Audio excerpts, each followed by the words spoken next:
Bom dia, boa tarde, boa noite. Eu me chamo Hugo, sou estudante de licenciatura em História pela Universidade de Brasília e este vídeo servirá como parte do Congresso de Iniciação Científica da Universidade de Brasília, que irá ocorrer agora em setembro de 2021.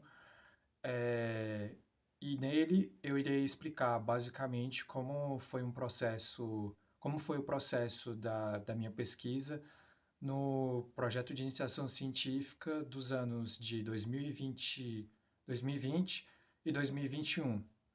Bem, a minha pesquisa se destinou a fazer um trabalho em cima da Ordem Operacional 447, que está inserida no contexto dos expurgos stalinistas da União Soviética, no caso. Ela se destina a uma ordem de prisão e execução de duas categorias de pessoas. A primeira, que seria as categorias de pessoas que seriam executadas, a segunda, de pessoas que seriam presas e enviadas para os campos de trabalho forçados.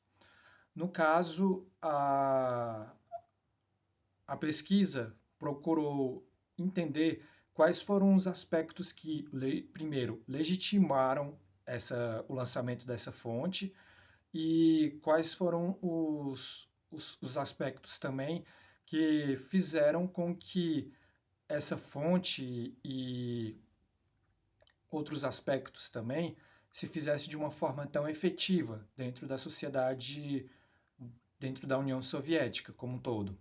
E dessa questão, assim, surgiram várias, assim, análises, sim, possíveis de se entender.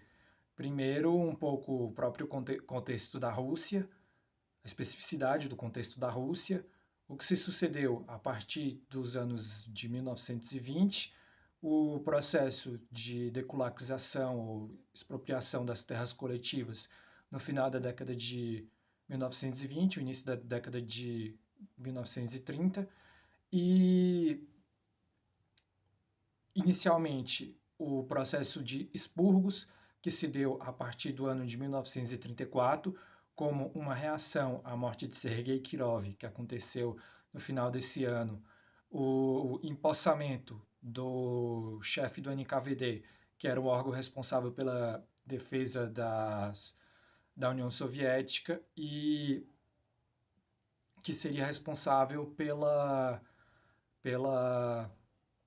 efetivação da repressão contra os kulaks, os bandidos, os criminosos e todos os elementos que fossem vistos como antissoviéticos, que de grosso modo foi o que a fonte o documento efetivou fazer a prisão e a execução desses elementos, que foram se graduando do ano de 1934 até o ano de 1937, que foi no lançamento da fonte.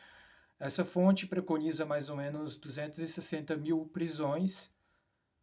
Dessas 260 mil prisões, 80 mil prisões seriam de pessoas executadas, mas que isso de fato não aconteceu. O que aconteceu foram mais ou menos um saldo de uns 800 até 900 mil pessoas presas e metade desse contingente executado nesse mesmo ano, e no ano seguinte teve uma cifra um pouco semelhante, sim, decorrente desse processo repressor que se deu dentro do contexto dos expurgos stalinistas. E essa fonte ela representa um recrudescimento muito alto nesse processo repressor que se deu dentro do contexto dos expurgos stalinistas. De uma forma bem geral, a minha pesquisa foi essa. Espero que tenha entendido o que se destinou a ser feito. É isso. Valeus.